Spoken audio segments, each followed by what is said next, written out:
কাল ঢাকায় আসছেন মার্কিন সহকারী পররাষ্ট্রমন্ত্রী ডোনাল্ড লু। কারণ জানান না ওবায়দুল কাদের, গুরুত্বপূর্ণ মনে করেন না নজরুল। সিন্ডিকেটের কবজায় ডিমের বাজার, 10 দিনে লোপাট 120 কোটি টাকা। কর্পোরেট কোম্পানির কাছে অসহায় সরকার।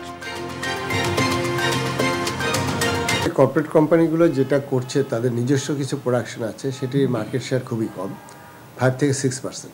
কিন্তু তারা একটি মার্কেট শেয়ার বাড়িয়ে ফেলেছে, তারা কন্ট্রাক্ট ফার্মিংয়ে গেছে। আর ছাড়া অন্য কোনো বিষয় নিয়ে আজকে কথা বলবো। দুর্নীতির মাধ্যমে এসবির অতিরিক্ত ডিআইজি শিমুলের সম্পদের পাহাড়, তথ্য চেয়ে আইজিপিকে দুদকের চিঠি, টিআইবির উদ্বেগ। চূড়ান্ত নিষ্পত্তির আগে ফাঁসির আসামিকে কন্ডেম সেলে নেওয়া হাইকোর্টের নির্দেশ, আলোচনা করে আপিলের সিদ্ধান্ত নেবে রাষ্ট্রপক্ষ। এবং কুতুবদিয়ায় নোঙর করেছে জাহাজে এমভি আব্দুল্লাহ, কাল চট্টগ্রামে পৌঁছাবেন মুক্ত 23 নাবিক, অপেক্ষার প্রহর গুনছেন স্বজনরা।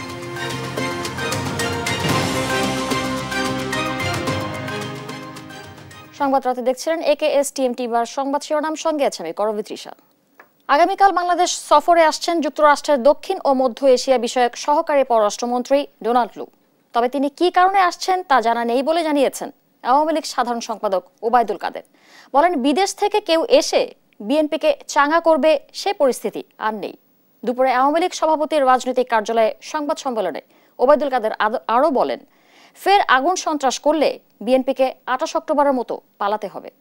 তৌফিক মাহমুদ মুন্না রিপোর্ট। দ্বাদশ জাতীয় নির্বাচনের পর আবারও সরগরম রাজনীতির মাঠ। এরই মধ্যে রাজধানীতে পাল্টাপাল্টি সমাবেশ করেছে দুই দল। এমন পরিস্থিতিতে ঢাকা সফরে আসছেন মার্কিন সহকারী পররাষ্ট্রমন্ত্রী ডোনাল্ড লু। 7 জানুয়ারি নির্বাচনের পর মার্কিন পররাষ্ট্র দপ্তরের উচ্চ পর্যায়ের কোনো কর্মকর্তার এটি প্রথম সফর। এমন বাস্তবতায় দুপুরে আওয়ামী লীগ সভাপতি রাজনৈতিক কার্যালয়ে কথা বলেন দলের সাধারণ সম্পাদক ওবায়দুল কাদের। বলেন, যারা এদেশে এসে দাপট দেখাতো তাদের ক্ষমতা মধ্যপ্রাচ্যে সংকুচিত হয়ে গেছে। সহকারী পররাষ্ট্র তিনি আসছেন, তাদের কোন উদ্দেশ্য আছে আমরা জানি না। কেউ আমাদের দেশে এসে এখানে বিএনপিকে আবারও মদত দেবে, চাঙ্গা করবে, সেই পরিস্থিতি বোধ এখন বিশ্ব রাজনীতিতে মোটেই নেই। এবং যারা এ দাপটটা দেখাবে তাদের দাপট দেখানোর ক্ষমতাটা মধ্যপ্রাচ্যেই সংকুচিত হয়ে গেছে। বিএনপির সাম্প্রতিক সমাবেশ নিয়ে ওবায়দুল কাদের সাফ জানান, কোনো ধরনের সহিংসতা বা আগুন সন্ত্রাস করলে ছাড় দেওয়া হবে না। আমরা জনগণের ভোটে নির্বাচিত হয়েছি, আমাদের ক্ষমতার উৎস বাংলাদেশের জনগণ। আমাদের পালানোর কোনো রেকর্ড নেই। আবারও আন্দোলনের নামে সন্ত্রাস শুরু করলে বিএনপিকেই পালাতে হবে, এবং তারা যদি সে চিন্তাই করে তাহলে পালিয়ে যাওয়ার পথ তাদেরই খুঁজতে হবে। আওয়ামী লীগের ইতিহাসে পালিয়ে যাওয়ার কোনো নজির নেই বলে মন্তব্য করেন ওবায়দুল কাদের। তৌফিক মাহমুদ মুন্না, দেশ টিভি, ঢাকা। যুক্তরাষ্ট্রের দক্ষিণ ও মধ্য এশিয়া বিষয়ক সহকারী পররাষ্ট্রমন্ত্রী ডোনাল্ড লুর বাংলাদেশ সফর বিএনপির কাছে গুরুত্বপূর্ণ নয় মন্তব্য করেছেন দলটির স্থায়ী কমিটির সদস্য নজরুল ইসলাম খান। বিকেলে গুলশান কার্যালয়ে জাতীয়তাবাদী সমমনা জোট ও লেবার পার্টির নেতাদের সঙ্গে বৈঠক শেষে একথা বলেন তিনি। বৈঠকে নির্বাচন পরবর্তী রাজনৈতিক পরিস্থিতি এবং নতুন করে আন্দোলনের কৌশল নিয়ে আলোচনা হয়। নজরুল ইসলাম খান বলেন, ডোনাল্ড লুর সফর গুরুত্বপূর্ণ নয়, দেশের সংকট নিয়ে উদ্বিগ্ন বিএনপি। যারা গণতান্ত্রিক আন্দোলনকে সমর্থন করে তাদের সাধুবাদ জানায়। এ সময় ওবায়দুল কাদেরের বক্তব্যের প্রতিক্রিয়ায় তিনি বলেন, অতীতের মতো ভবিষ্যতেও নিজেরা সহিংসতা করে বিরোধীদের উপর দোষ চাপাতে পারে আওয়ামী লীগ। ডোনাল্ড লুর ব্যাপারটা আমাদের কাছে এটা অত গুরুত্বপূর্ণ না, যতটা গুরুত্বপূর্ণ কুকি চীনের যে আচরণ, যেটা নিয়ন্ত্রণ করতে সরকার প্র্যাকটিক্যালি ব্যর্থ হচ্ছে। ডোনাল্ড লু তো অনেক দূরের মানুষ আর কি। আমরা শঙ্কিত আমার নিজের দেশের অবস্থা নিয়ে। আমরা শঙ্কিত যে আমাদের দেশে যারা ব্যাংক লুটেরা তাদেরকে মুক্ত করার জন্য সরকারের যে অপচেষ্টা, ওটা নিয়ে। দেশে বাড়েনি ডিমের চাহিদা, কমেনি উৎপাদনও। তবুও নানা অজুহাতে অসাধু ব্যবসায়ীরা সিন্ডিকেটের মাধ্যমে ইচ্ছে মতো বাড়াচ্ছেন দাম। 10 দিনে এই সিন্ডিকেট অস্বাভাবিকভাবে ডিমের দাম বাড়িয়ে হাতিয়ে নিয়েছে ভোক্তাদের 120 কোটি টাকা। ফলে অস্থিরতা দেখা দিয়েছে দেশের ডিমের বাজারে। ইরফান রানার ক্যামেরায় কুষ্টিয়া থেকে নাহিদ হাসান তিতাসের রিপোর্ট। খামারে একটি ডিমের উৎপাদন খরচ পড়ে সর্বোচ্চ ৮ টাকা, যা খামারিরা বিক্রি করে ৮ টাকা ২০ পয়সা দরে। তবে খুচরা পর্যায়ে সেই ডিমই বিক্রি হচ্ছে ১২.৫ টাকা থেকে ১৩ টাকায়। অর্থাৎ প্রতি পিস ডিমে বড় বড় ব্যবসায়ীরা মুনাফা লুটছেন ৩ টাকারও বেশি। দেশে প্রতিদিন ডিমের চাহিদা ৪ কোটি। সেই অনুযায়ী ব্যবসায়ীরা প্রতিদিন মুনাফা লুটছেন ১২ কোটি টাকা। আর গত ১০ দিনে ভোক্তাদের পকেট কেটে ডিম সিন্ডিকেট লোপাট করেছে ১২০ কোটি টাকা। কারণ ছাড়াই লাগামহীনভাবে ডিমের এমন দাম বাড়ায় ক্ষুব্ধ সাধারণ ভোক্তারা। গত সপ্তাহে ছিল ৯ টাকা, আর এই সপ্তাহে আমরা দেখতেছি 12.৫ টাকা। এখন ছোট ছোট ব্যবসায়িকরা দিশেহারা এবং বড় ব্যবসায়িকরা টাকার পাহাড় লুটছে। বড় বড় ব্যবসায়িকরা সিন্ডিকেট করে টাকাগুলো আমাদের সাধারণ ভোক্তাদের টাকা লুটে পুটে খাচ্ছে। কিভাবে প্রতিদিন ডিমের দাম বাড়ছে, কারাই বা বাড়াচ্ছে তা কিছুই জানেন না খুচরা বিক্রেতারা। তারা বলছেন মহাজনরা প্রতিদিন যেভাবে দাম নির্ধারণ করে দেয় সে দামেই বিক্রি করেন তারা। গরমের কারণে প্লাস মুরগি মারা যাচ্ছে, সেজন্য ডিমের দাম বাড়তে আমাদের কোনো লাভ হবে না। আমরা আগেও তাই লাভ করলাম, সে এখনো সে লাভে। শুনছি নাকি যে মুরগি মারা গেছে, তে আসলে মুরগি যদি মারা যায়, মুরগি তো আর ব্রয়লার মারা গেছে, লেয়ার তো আর মারা যায়নি। আর ডিম উৎপাদনকারী খামারিরা বলছেন তাদের উৎপাদিত ৮ টাকার ডিম কিভাবে বাজারে এত বেশি দামে বিক্রি হয় তা জানেন না তারা। ডিমের দাম বাড়াতে কোনো লাভ নেই তাদের। বড় বড় ব্যবসায়ীদের হাতে জিম্মি তারা। ঢাকা চট্টগ্রাম ফোন দেওয়ার পরে বাজার যেটা হয় ওটাই উপরে আমরা নির্ভর করে বিক্রি করি। আমাদের বাড়লেও বেশি হয় না, আপনার কমে গেলে আমাদের লস হয়ে যায়। আমরা ফিড এর দাম বেড়ে গেলে আমাদের কষ্ট বেড়ে যাচ্ছে, কিন্তু ডিমের দাম বেড়ে গেলে ডিমের দাম ঠিকমতো পাচ্ছে না, বা বিভিন্ন সমস্যার কারণে ডিমের দাম আবার কমে যায়, আর সঠিক দামটা আমরা পাই না। তবে বাজার তদারকির দায়িত্বে থাকা কর্মকর্তারা বলছেন ডিমের দাম নিয়ন্ত্রণে কাজ করছেন তারা। ২-১ দিনের মধ্যেই স্বাভাবিক হবে ডিমের বাজার। ক্রয় মূল্যের সাথে ওটা বিচার বিশ্লেষণ চলছে, এভাবে দেখলে কিন্তু এটা আইডেন্টিফাই করা সম্ভব সে কত পার্সেন্ট লাভ করছে এবং মালটা কোথা থেকে আনছে। এই ধারাটা আরো সক্রিয়ভাবে মোবাইল কোর্টের মাধ্যমে আমরা এটা প্রতিহত করার চেষ্টা করব। দেশের ডিমের বাজারের অস্থিরতা নিয়ন্ত্রণে দ্রুত অসাধু ব্যবসায়ীদের এই সিন্ডিকেটের বিরুদ্ধে ব্যবস্থা নেওয়ার তাগিদ সাধারণ ভোক্তাদের। নাহিদ হাসান তিতাস, দেশ টিভি। ডিমের অস্বাভাবিক মূল্য বৃদ্ধির জন্য মধ্যস্থভোগীদের দায়ী করছেন খুচরা ও পাইকারি ব্যবসায়ীরা। ভোক্তা অধিদপ্তরও বলছে দায়ী সিন্ডিকেট ও কর্পোরেট কোম্পানি। তাদের বিরুদ্ধে ব্যবস্থা নিতে বলা হয়েছে আইন শৃঙ্খলা বাহিনীকে। আর বাণিজ্য প্রতিমন্ত্রীকে চড়া দাম নিয়ে প্রশ্ন করা হলেও কোনো উত্তর দেননি। বিস্তারিত ফজলে আদিত্যের রিপোর্টে। ২ সপ্তাহে ডিমের দাম ডজনে বেড়েছে ২০ থেকে ২৫ টাকা। খোলা বাজারে প্রতি ডজন ডিম বিক্রি হচ্ছে এখন ১৫০ টাকায়। রাজধানীর খুচরা ব্যবসায়ীরা বলছেন দাম নির্ধারণে বড় ভূমিকা রাখছে মধ্যস্বত্বভোগী ও বড় কোম্পানিগুলো। জায়গাতে মিডিয়া ফার্মার বলে দিতে আছে আমি আমার মাল এই দাম হলে বেচবো না, বেচবো না, আজকে কালি বেচবো, আমি ভাললে বেচবো না, বেচবো না, 2 দিন পরে বেচলাম, 3 দিন পরে বেচলাম, বেচে না। এটা ফার্মার যারা ডিম উৎপাদন করে তারা। একই তথ্য দেন তেজগাঁও ডিম ব্যবসায়ী সমবায় সমিতির সভাপতিও। অনেক মিডিয়া দেখা গেছে বাজার বাড়তে পারে, একটু উপলব্ধি করতেছে বাজার বাড়তে পারে, তখন ফার্মারও কিছু মাল রেখে দেয়, মিডিয়াও কিছু মাল রেখে দেয়, কাস্টমাররা যারা আমাদের থেকে নিয়ে নেয় তারা 10-20 হাজার মাল নিয়ে তাদের হাতে রাখে যে 10-20 টাকা বাড়লে একটু বাড়তি মুনাফা করলাম, এরকম ঘটনা কম বেশ ঘটে। ডিমের অস্বাভাবিক দাম বৃদ্ধির কথা স্বীকার করে ভোক্তা অধিকারের মহাপরিচালক জানান কর্পোরেট কোম্পানি ও বড় ব্যবসায়ীদের বিরুদ্ধে ব্যবস্থা নেওয়ার জন্য আইন শৃঙ্খলা বাহিনীকে বলেছেন। প্রক্রিয়ার মধ্যে একদম A to Z জড়িত, অর্থাৎ প্রতিটা হাত বদল বা প্রতিটা জায়গায় কিন্তু জড়িত। এবং সর্বশেষ যেটা হয় এই যে কাপ্তান বাজার বা তেজগাঁতে যখন এই পাইকারি ওই যে খুচরা বিক্রির জন্য নিয়ে যায় এবং খুচরাতে গিয়েও কিন্তু অনেক বেশি বেড়ে যায়, যেটাই হলো আমি বলবো যে টোটালি অযৌক্তিকভাবে তারা দাম বাড়ায়। অসৎ ব্যবসায়ীদের দৌরাত্ম্য কমাতে সম্মিলিত প্রচেষ্টার কথাও জানান ভোক্তার মহাপরিচালক। প্রান্তিক খামারিরা তারা কেন টিকে থাকতে পারছে না, তাকে বেশি দামে বাচ্চা কিনতে হচ্ছে, বেশি দামে খাবার কিনতে হচ্ছে, বেশি দামে ভ্যাকসিন কিনতে হচ্ছে, তাহলে হচ্ছে কি তার প্রোডাকশন কস্ট কিন্তু ওদের থেকে ন্যাচারালি বেশি পড়ছে। ফলে কি হচ্ছে যারা ক্ষুদ্র খামারি তারা ব্যবসায় টিকে থাকতে পারছে না। এখন অলমোস্ট কিন্তু প্রায় 1.5 লক্ষ খামার থেকে এখন কিন্তু প্রায় অর্ধেক বন্ধ হয়ে গেছে এই কারণে। রাজধানীতে এক অনুষ্ঠানে ডিমের দাম নিয়ে বাণিজ্য প্রতিমন্ত্রীকে প্রশ্ন করলে বিষয়টি এড়িয়ে যান তিনি। ডিমের দাম এই বিষয়টি নিয়ে কি বলবেন, আর তার সাথে ছাড়া অন্য কোনো বিষয় নিয়ে আজকে কথা বলবো। বাজারে ডিমের চাহিদার 80%-ই যোগান দেন প্রান্তিক খামারিরা। ফজলে আদিত্য, দেশ টিভি, ঢাকা। সিটিএসবির অতিরিক্ত ডিআইজি রফিকুল ইসলাম শিমুলের বিরুদ্ধে অবৈধ সম্পদে পাহাড় গড়ার অভিযোগ উঠেছে। তার দুর্নীতি, ক্ষমতার অপব্যবহার এবং সম্পদের তথ্য চেয়ে আইজিপির কাছে চিঠি দিয়েছে দুর্নীতি দমন কমিশন দুদক। জালিয়াতির মাধ্যমে বাবাকে মুক্তিযোদ্ধা করার অভিযোগও উঠেছে পুলিশের এই কর্মকর্তার বিরুদ্ধে। মাজহারুল ইসলামের প্রতিবেদন।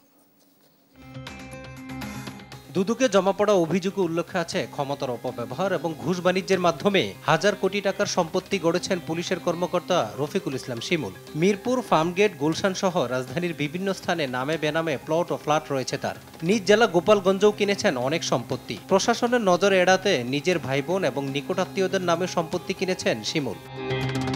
নিজের বাবার নামে ভুয়া মুক্তিযোদ্ধার সার্টিফিকেট বানিয়ে বিশেষ পরীক্ষায় কোটার মাধ্যমে পুলিশের এসপি হিসাবে নিয়োগ পান তিনি। এরপর ভাগ্য বদলে শুরু করেন ক্ষমতার অপব্যবহার। এসব অভিযোগ তদন্ত করতে পুলিশ প্রধানের কাছে তথ্য চেয়েছে দুর্নীতি দমন কমিশন দুদক।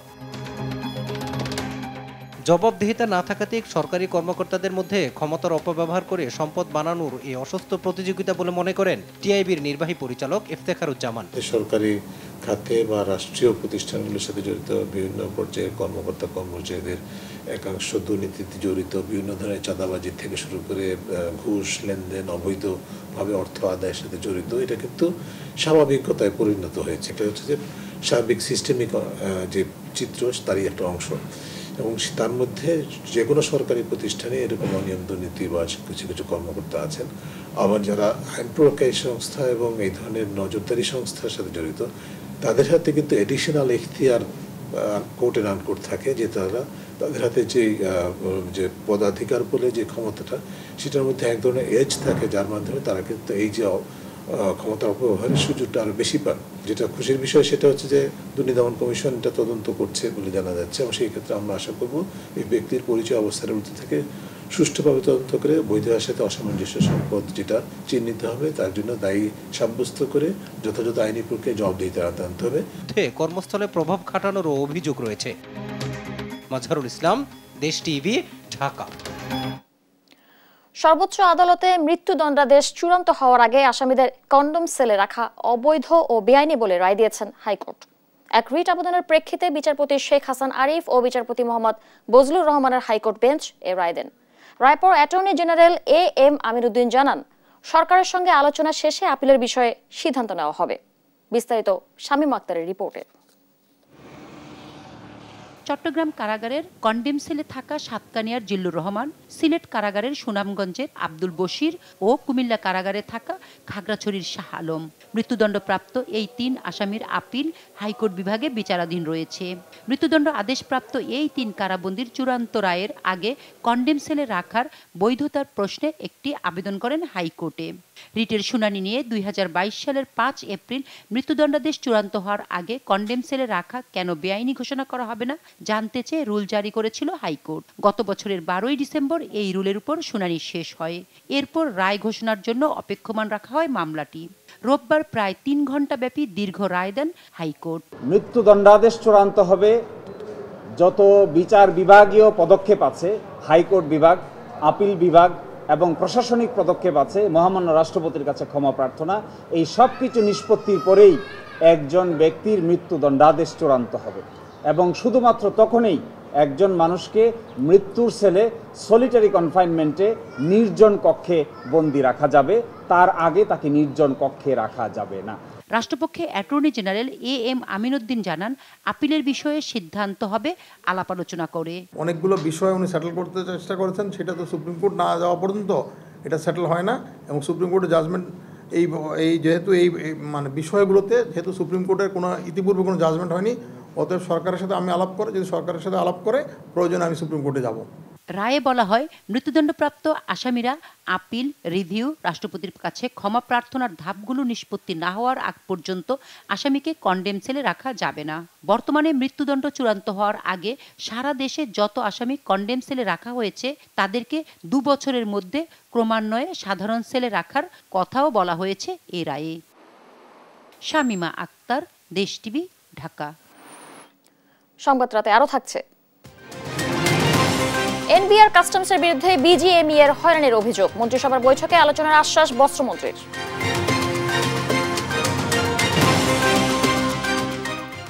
জিম্মি দশা থেকে মুক্তির 1 মাস পর জাহাজ এমভি আব্দুল্লাহ কক্সবাজারের কুতুবদিয়ায় পৌঁছেছে।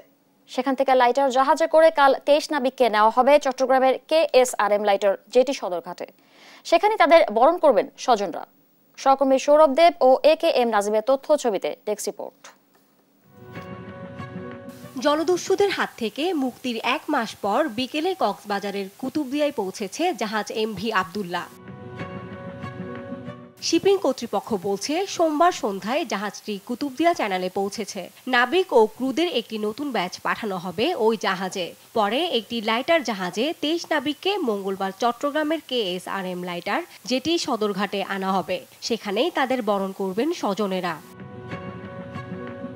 এদিকে জিম্মি দশা থেকে মুক্তির পর তাদের বরণে অধীর আগ্রহে আছেন তাদের স্বজনেরা। অবস্থায় ফিরে আসবে এত অল্প সময়ের মধ্যে তার কোনো কল্পনা মনে করছি যে অন্তত মাস তো লাগতে পারে। এমভি আব্দুল্লাহ সংযুক্ত আরব আমিরাত থেকে 56,000 টন চুনাপাথর নিয়ে এসেছে। কার্গোর কিছু অংশ কুতুবদিয়ায় খালাস করা হবে এবং বাকি অংশ খালাসে জাহাজ নেওয়া হবে চট্টগ্রাম বন্দরের বহিনোঙ্গরে। এর আগে গত 12 মার্চ ভারত মহাসাগরে সোমালীয় জলদস্যুদের হাতে আটক হয় বাংলাদেশি জাহাজটি। পরে মুক্তিপণ দিলে 13 এপ্রিল মুক্ত হয় জাহাজটি। এনবিআর কাস্টমসের বিরুদ্ধে হয়রানির অভিযোগ তুলেছে পোশাক প্রস্তুতকারক ও রপ্তানিকারক সমিতি BGMEA। বস্ত্র ও পাটমন্ত্রী জাহাঙ্গীর কবির নানকের সঙ্গে সাক্ষাতে সমিতির সভাপতি SM মান্নান কোচি বলেন, নিচের স্তরের কর্মকর্তাদের সাথে যোগাযোগ না করলে নানা অজুহাতে হয়রানি হতে হয়। আর বিষয়টি মন্ত্রী সভার বৈঠকে তোলার আশ্বাস দেন মন্ত্রী। বলেন, সমস্যা চিহ্নিত, সমাধানও বের হবে। জয়যাদেবের রিপোর্ট। তৈরি পোশাক রপ্তানিতে বিশ্বে একক দেশ হিসেবে দ্বিতীয় অবস্থানে বাংলাদেশ। চলতি অর্থ বছরের ফেব্রুয়ারি পর্যন্ত $47 বিলিয়ন মূল্যের পোশাক রপ্তানি হয়েছে। সরকারের লক্ষ্য এই খাত থেকে বছরে $100 বিলিয়ন আয় করা। কিন্তু করোনার পর বৈশ্বিক যুদ্ধ পরিস্থিতি এই খাতকে অস্থির করে তুলছে। পাশাপাশি নানা সমস্যার মুখোমুখি হচ্ছেন তৈরি পোশাক শিল্পের ব্যবসায়ীরা। সোমবার সকালে সচিবালয়ে বস্ত্র ও পাট মন্ত্রীর সঙ্গে সাক্ষাৎ করে পোশাক প্রস্তুতকারক ও রপ্তানিকারক সমিতি BGMEA-র নবনির্বাচিত কমিটির নেতারা। তারা বলেন, উন্নয়নশীল দেশে উত্তরণের কথা বলে এখন থেকেই সহায়তা বন্ধ করতে চাচ্ছে অর্থ মন্ত্রণালয়। এনবিআর নিয়ে আমি একটু কথা বলতে চাই। আলোর নিচে যেমন বলে অন্ধকার, সে অন্ধকার। তাদের সাথে যোগাযোগ না করলে অডিট হয় না। কারণ আমদানি রপ্তানিতে বিভিন্নভাবে হয়রানি করা হয়। এতে করে আজকে আমাদের নির্দিষ্ট সময়ে আমরা কিন্তু আমাদের মাল ইম্পোর্টও করতে পারছি না, রপ্তানিও করতে পারছি না। আইন আছে, কিন্তু যখন যোগাযোগ করা হয় তখন আইনে আর বাধা থাকে না, তখন সব ঠিক হয়ে যায়। কিন্তু যোগাযোগ না করলেই দেখা যাচ্ছে যে তারা হয়রানির শিকার হয়। পরে মন্ত্রী জানান, বিষয়টি মন্ত্রিসভার বৈঠকে তোলা হবে। একই সঙ্গে বিশেষ অর্থনৈতিক অঞ্চলে পরিপূর্ণ না করার আগে বাইরে শিল্প কারখানায় বিনিয়োগে বাধা দেওয়া যাবে না। এনবিআর এবং কাস্টমসের যে সমস্যাগুলো রয়েছে, এটি একটি বড় সমস্যা। আমি সামনের মন্ত্রিসভা বৈঠকেই আমি বিষয়গুলি আলোচনা করব। সাংবাদিকদের এক প্রশ্নের জবাবে মন্ত্রী জানান, পোশাক শিল্প এখন এককভাবে যুক্তরাষ্ট্রের বাজারের উপর নির্ভরশীল নয়। কেউ আমাদের যোগ রাঙানো সেই সুযোগ আর নাই। জয় যাদব, দেশ টিভি, ঢাকা। সংবাদ রাতে আরো থাকছে। গাজীপুরে লিফটে আটকে রোগীর মৃত্যুতে স্বজনদের দায়ী করছেন হাসপাতাল কর্তৃপক্ষ, তদন্তে স্বাস্থ্য অধিদপ্তর।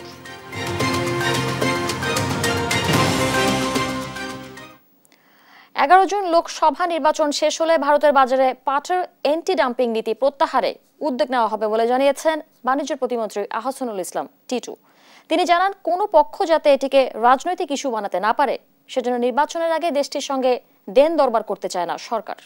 দুপুরে রাজধানীর মতিঝিলে BGMC আয়োজিত সংবর্ধনায় এসব কথা বলেন প্রতিমন্ত্রী। পাটের সুদিন ফেরাতে এবং রপ্তানি বাড়াতে যে কোনো উদ্যোগে পাশে থাকার আশ্বাস দিয়ে তিনি বলেন, আগামী মৌসুমে ব্যবসায়ীদের দাবি অনুযায়ী কাঁচা পাটের দাম নির্ধারণ করে দেওয়া হবে।